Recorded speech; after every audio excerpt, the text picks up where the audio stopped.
Nueva Argentina, análisis político desde nuestro interés nacional. Si no lo hiciste aún, suscríbete a este canal, activa la campanita para seguirnos con las notificaciones y también podés seguirnos en las redes sociales. Si querés ayudarnos a seguir generando sentido común, entra al link de Patreon que te vamos a dejar en la descripción. Con tu donativo, por mínimo que sea, estás ayudando a que pueda existir una alternativa desde el nuevo nacionalismo, para que Argentina y América en su conjunto pueda despertar y ser una potencia.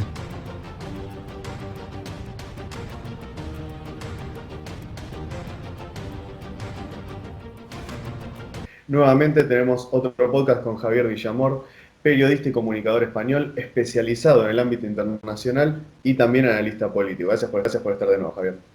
Muy buenas, un placer de nuevo. Muchas gracias por la invitación. Te Javier, dejo a vos. sabemos que Trump se ha posicionado como el máximo ejemplo de las naciones que luchan por su soberanía, anteponiendo su interés nacional, lo cual por supuesto ha levantado el odio al globalismo y resentimiento a toda la dictadura progre, así como a los organismos globalistas. Dicho esto, te quisiera preguntar, ¿cuál crees que es el ejemplo que nos deja o que nos da Trump a Occidente? Bueno, yo primero creo que habría que explicar Trump. Mucha gente entiende Trump que es una persona, pero Trump no es una persona, es un proyecto, ¿no? Al igual que otras cosas. En este caso es un proyecto global patriota, sigue siendo global, porque como decía en el anterior podcast, vivimos dentro de esa esfera ya universal y es muy difícil salirse de ello, pero que está enfrentado a, a este mundo global, financista, globalista, que lleva años construyendo los organismos supranacionales que hoy en día rigen nuestros gobiernos, ¿no? Entonces, ¿qué es lo que representa Trump? Trump representa una reacción de un gran número de ciudadanos, no solo en Estados Unidos, sino quizá también, como está pasando de efecto dominó en todo Occidente, sobre todo en Europa, quizá en Iberoamérica todavía os queden unos años para tener esa reacción, del maltrato psicológico que ha habido por parte de ciertos sectores progresistas a todos aquellos que no coincidían con la visión de ellos, ¿no? Vemos, por ejemplo, si eres conservador cristiano, eres un peligro para la sociedad porque crees en una familia hombre-mujer, en una familia tradicional, crees en ciertos valores como el honor, la entrega, el sacrificio, crees en una comunidad política, social, y eso hoy en día está penado obviamente con la muerte social. Entonces, a base de ese desprecio continuo, que si eres fascista, que si eres un racista, que si eres un homófobo, que no eres, no aceptas las políticas de género, que si no estás en el mundo, ¿no? El famoso argumento de decir que, por favor, estamos en el siglo XXI, que eso me parece una absoluta estupidez, porque en el siglo XXII dirán que los del siglo XXI no eran del siglo XXII, ¿no? Entonces, esa presión, el sistema ha tirado tanto de la cuerda que ha roto, por algún lado, ha roto aguas, y entonces la gente se ha dado cuenta de hasta qué punto estaban siendo llevados al barranco, ¿no? Haciendo como si fuéramos ovejas.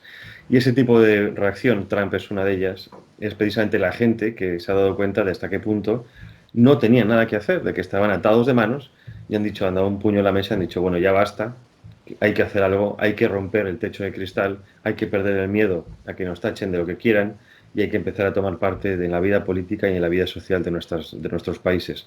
Al menos todavía Estados Unidos tiene una vida social, una asociación civil mucho más fuerte que en nuestros países, al menos hablo sobre todo en Europa, donde todavía somos demasiado paternalistas, dependemos mucho del Estado, la gente crea ONGs o asociaciones para recibir fundaciones en vez de buscarse ellos mismos las habas.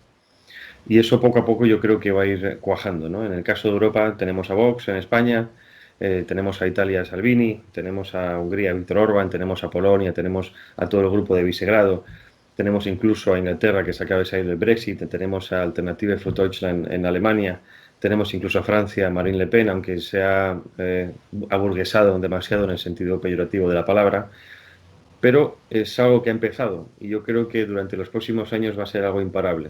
Primero porque estamos viendo cómo los globalistas, dándose cuenta de que han perdido la narrativa, de que ya no controlan la mente de toda la ciudadanía como suponían que hacían a través de los medios de comunicación tradicionales, han dado un salto hacia adelante. Y lo hemos visto a raíz de la pandemia del coronavirus, cómo se han aplicado muchísimas políticas de restricciones de libertades que no hubieran podido aplicarse de no haber sido por la excusa sanitaria.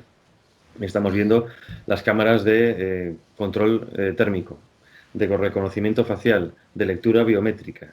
que ya se están aplicando hoy en día para saber quién es quién en todo momento, en cualquier lugar. Por lo tanto, eso va a ir a más. A medida que el Estado sea más opresivo, más totalitario, más gente se va a unir a las filas de la libertad, de la patria, del Estado-nación tradicional, en el que más o menos eran entes reguladores, pero que dejaban a cada uno hacer su vida como quisiera, en tanto en cuanto respetara las leyes. Eso justamente, Javier, me pareció muy interesante lo que mencionaste al principio, que es el tema de que Trump, además de no solamente una figura, sino también un proyecto. Es un proyecto que dijiste global, a pesar de que sea patriota. Eso es algo que yo vengo reflexionando y lo venimos reflexionando con nuestro grupo Causa, cómo el nacionalismo en esta época, como lo definimos, este nuevo nacionalismo, tiene una tendencia ya como un paradigma filosófico que que tiende a ser mundial, o por lo menos global, de plantearse como un modo distinto de la política internacional. En ese sentido, ¿debería Occidente, aprovechando esta nueva realidad, digamos, posicionarse en una línea que podríamos llamar nacional antiglobalista? En el caso de Europa, Europa tiene que caer. Yo creo que la intoxicación del europeo medio es tal que da igual lo que les hagas, que no van a abrir los ojos, ¿no? Vemos los que se le llama obviamente los quintacolumnistas, los que están supuestamente en tu sociedad, pero trabajan por y para hundir tu misma sociedad, ¿no? Ahí vemos a todos los progresistas, a todos los LGTB partidarios de la inmigración masiva musulmana en concreto, o las feministas, sin darse cuenta de que los primeros degollados el día de mañana van a ser ellos, ¿no?